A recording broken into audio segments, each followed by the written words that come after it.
Vampires don't do dishes. Ooh, look, a ghost cup floating all by itself. When you're a vampire, you become very sexy. I go for a look which I call dead but delicious. Hey everybody, welcome back to my channel. Hope you are having a fantastic week.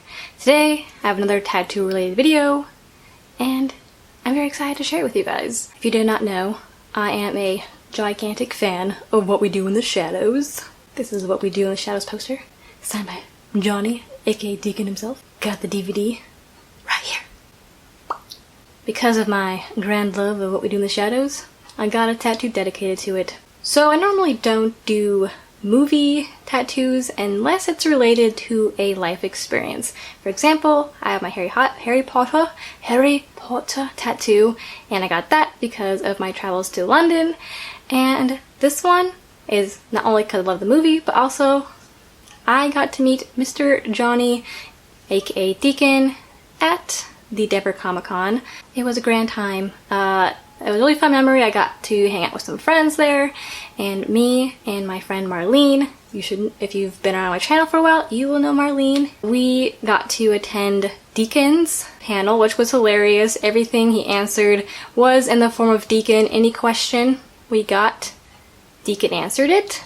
It was a lot of fun hearing him, and we got to learn his fantastic erotic, not exotic stance. So it was like a really fun memory, and I kind of wanted to represent that in a tattoo. So let me go ahead and show you what the tattoo looks like, and then we can go from there. Forgot to mention, this tattoo was done on November 8th, and the day I'm filming this, it's about 2 weeks after that tattoo was done, so it's why it's a little bit peely and a little bit shiny still. My leg is a little hairy because I am not going to go anywhere near this tattoo with a razor blade for fear that I'm going to just peel off my skin with it.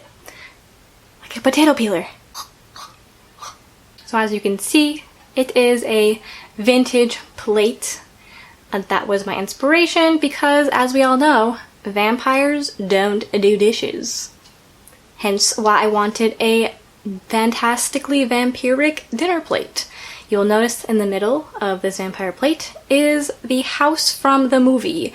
They don't show a very good picture of the house's full view in the movie, but we found the picture online of the house that they used, so I'll pop up that picture here so you can see his reference photo. He put the gate in front of the house, which I thought was a nice touch, and then around the rim of the plate he was going to do roses. However, I told him I wanted flowers to better represent the New Zealanders themselves, so we did Pohukatawa flowers. I apologize if I'm saying that wrong, but that is one of the more famous flowers or trees in New Zealand. And then you'll notice on the plate there's some blood splatter because why would Deacon clean this dish for me? He wouldn't. So I wanted to make sure to add in a couple little drops of blood to really drive home the message that vampires are too cool to do the dishes. And I themed this around Deacon and his character because I did get to meet him at Denver Comic-Con. I was going to do a different theme,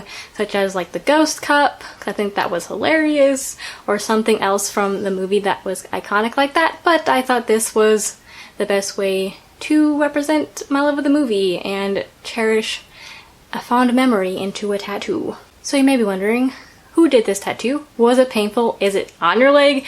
Yes, it is. So the placement of this is on the front of my right thigh. It has been placed on my fun leg, as I like to call it. This is my nerdy tattoo leg, where I put everything that makes me happy. That goes on my right leg. Basically, that's it. Tattoo artist. His name is Squire Strahan. I'll pop up his Instagram here. He is super duper nice and very talented, as you can see by his wonderful Instagram. It took him like 5.5 hours I think to do it, and that is pretty slow, I guess, because it's not that big of a tattoo. It's probably like 6 by 6 inches something or other, but he did a really good job of making sure that it was highly detailed and pretty accurate to the real life house that exists for the movie. So we kind of collabed on this one for the idea, because I gave him the idea of doing a dinner plate that based off of those old china plates. Originally I wanted it to be a blue china plate because those are pretty commonly seen and are pretty iconic, I'd say. But he told me that he did a similar idea with blue in the past, and after about 5 years you really couldn't tell what was on it anymore. And I was like, glad you've done this before, because I'd rather my tattoo stay on me and I could see it forever than it just be the color I preferred. So that's why we decided on black and gray, and it kind of fits better with the vampire theme anyways, because I feel like, why would vampires want blue plates? And then he had the idea for the house in the middle, which I thought was a brilliant idea. I would just like maybe a bat, I don't know, whatever you want to put in there. And the house was a good idea because a lot of old vintage plates have some sort of house or building that's in the middle, so that was a good idea. And then, as I said, we collaborated with the outside, and because I wanted the Pukatawa flowers, and that's what he did instead of the roses. So I think us putting our heads together created a pretty cool tattoo. He doesn't tattoo in Portland, he actually is based in Tampa, Florida, but he is currently here at the beautiful Wonderland Tattoo. On another note, I've been wanting to get tattooed at Wonderland Tattoo Parlor probably since 2013. That's when I found out about them, and I finally got to visit. Didn't get tattooed by one of the people who is a resident artist at Wonderland Tattoo, but hopefully in the future that'll happen. But I was so happy to even visit and get tattooed at that parlor, because it's been a dream of mine for 6 years now.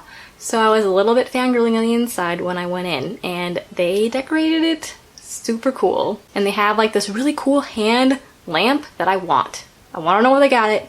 I want to know if I can get it, because it's the coolest lamp I've ever seen in my entire life. Try to see if I can think of anything else about the tattoo. I didn't decide to vlog this one, mainly because I didn't feel like it that day. I was very tired. So this is why this is more like in a sit down style video and not in a vlog style tattoo video. So hopefully you don't mind that. Oh, I guess the pain range from a 4 to a 7. This definitely was one of the more tender areas, I'd say. Hurt way less than my calf, but I thought it hurt about the same as my shin. And this tattoo was weird because it was opposite of most tattoos, where I actually thought the lining hurt more than the shading. I don't know if it was just his technique or how his shaders were like smaller. There are only a couple of needles, maybe, or maybe my front of my thighs is just the opposite of my whole entire body. Do I have anything else to mention? Oh, wait, I'm not gonna talk about pricing because I don't think that's ever really appropriate. So you won't hear how much this cost. It's gonna be a while before I get my next tattoo. I'd say probably a couple months.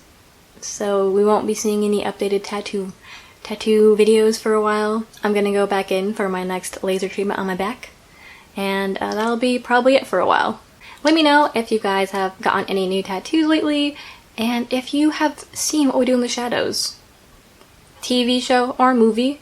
However, we can nerd out together more with the movie, because what this tattoo is based off of, so there's that. Thank you for watching this video. I really appreciate all the love that you guys have to give for little old me. Thank you.